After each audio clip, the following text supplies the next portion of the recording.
তখন যেতে যেতে সে চিন্তা করলো আচ্ছা ঢাকাতে জ্যাম নিয়ে একটা গান করলে কেমন হয়। মানে গানের কথাটাই অন্যরকম, যে ঢাকাতে জ্যাম, গুলশানের মোড়ে এরকম একটা নাচানাচি হচ্ছে, তার মানে মনে হয় একটা নাটকের। গানটি মূলত কনসেপ্ট ছিল হচ্ছে অমলান চক্রবর্তী, আমার যিনি টিউন করেছে অ্যান্ড মিউজিক করেছে, কম্পোজিশন করেছে। তো দাদা আসলে বাংলাদেশে থাকেন না, উনি আসলে ওই মুহূর্তে তখন কলকাতা ছিল, এখন অবশ্য মুম্বাইয়ে আছে, কারণ উনি ওখানকার খুব জনপ্রিয় একজন কম্পোজার আছে। তো ওনার অনেক জনপ্রিয় জনপ্রিয় গান অলরেডি আমরা শুনেছি।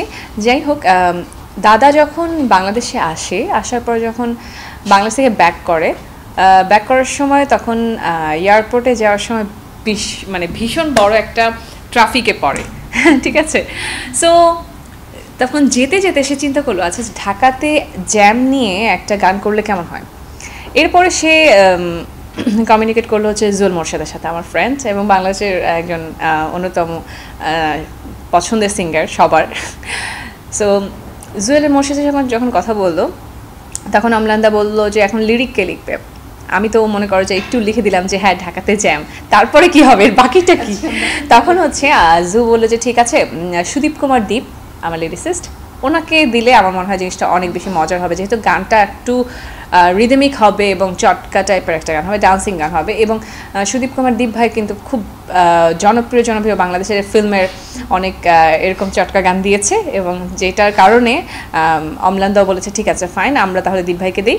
দীপ ভাই যখন লেখা শেষ হয় এরপরে ভাইয়া অমলানদা তখন টিউন করে। ওভারঅল যখন গানটা কমপ্লিট হয়ে যায় তখন জুয়েল মোরশেদ, বেসিক্যালি এটা প্রজেক্টটা ছিল জুয়েল মোরশেদের। তো জু পর চিন্তা করে যে এই গানটা আসলে কর্নিয়াকে দিয়ে করলে কেমন হয়, কারণ কর্নিয়ার ভয়েস হয়তো বা এটার সাথে ভালো যাবে।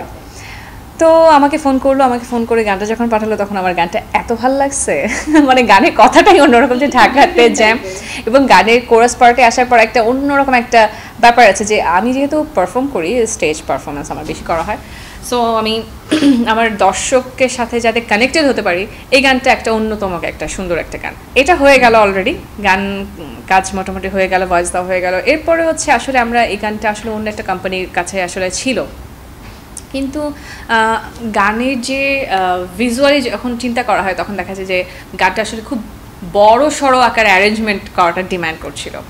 তো যখন ডিমান্ড করছিল তখন দেখা যাচ্ছিল প্রত্যেকটা ডিরেক্টরই আসলে যেরকম বাজেট দিচ্ছিল আসলে সেটা আসলে লাইক মনে করেন যে কেউ যদি ইনভেস্ট করে সেটা তো অবশ্যই সেটা রিটার্ন পেতে চাইবে, রাইট, কোম্পানিগুলো।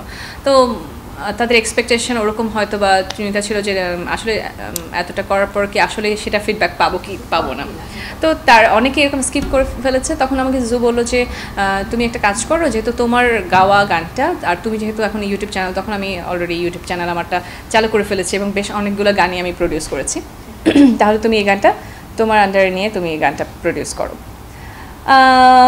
ঠিক আছে, আমি তখন তারপরে আমি গানটা নিয়ে নিলাম। এরপরে আমি রাজ শঙ্কর বিশ্বাস আমার যে ডিরেক্টর তার সাথে বসলাম। তার সাথে বসার পর ইনফ্যাক্ট আমি আরও অনেক ডিরেক্টরের সাথে বসেছি, কিন্তু আলটিমেটলি রাজের সাথেও আমি একবার বসেছি, কিন্তু লাস্টলি রাজের সাথে আবার সব কিছু ফাইনাল হলো। এবং রাজের একদম পুরো ভিজুয়ালি কি হবে না হবে, কোথায় কীভাবে কী হবে না হবে সবই রাজের প্ল্যানিং ছিল। লাইক আমরা গুলশান মোড়ে একটা শুটিং করেছি, যেটা খুবই স্পেশাল একটা, যেটা মানে আমাদের কাছে অনেক স্পেশাল। আমরা যখন এটা শ্যুট করি আসলে তখন অনেক মানুষের ভিড় হয়, ভিড় হওয়ার পরে অনেকে ভিডিও করে এবং অনেকে ভাবে যে এটা মানে নাটকের শুটিং, ঢাকাতে যেমন গুলশানের মোড়ে এরকম একটা নাচানাচি হচ্ছে, তার মানে মনে হয় একটা নাটকের, বাট এটা একটা মিউজিক ভিডিও অবভিয়াসলি। তেজগাঁতে একটা মেইন রোডের ওপর সেট ফেলে আমরা একটা শুটিং করেছি। তারপর মিরপুর সনি সিনেমা হলের পাশে একটা গলি আছে, ওই গলিতে আমরা সিনেমা করেছি, মানে শ্যুট করেছি। খুব মজার কিছু ছোটো ছোটো ছোটো ছোটো জিনিস আমি ফেস করেছি। লাইক ঢাকাতে গুলশানের যে মোড়টাতে আমরা যখন শুটিং করতে গিয়েছি, তো এখানে তো বেসিক্যালি আমরা যেখানে কাজ করতে চাই না কেন আমরা কিন্তু একটা প্রবলেম ফেস করব। সেটার জন্য আমি আমার এক পরিচিত ভাইয়া ছিলেন, উনি বাংলাদেশ পুলিশে আছেন, তো জাহিদ ভাই। তো জাহিদ ভাইয়ের সাথে যখন কথা বললাম তখন উনি আমাকে বললো যে আপনি একটা কাজ করেন, আপনি পারমিশন নেন, আপনি যে শ্যুটটা করবেন তাহলে আপনার জন্য ইজি হবে, সবাই আপনাকে সাপোর্ট করবে।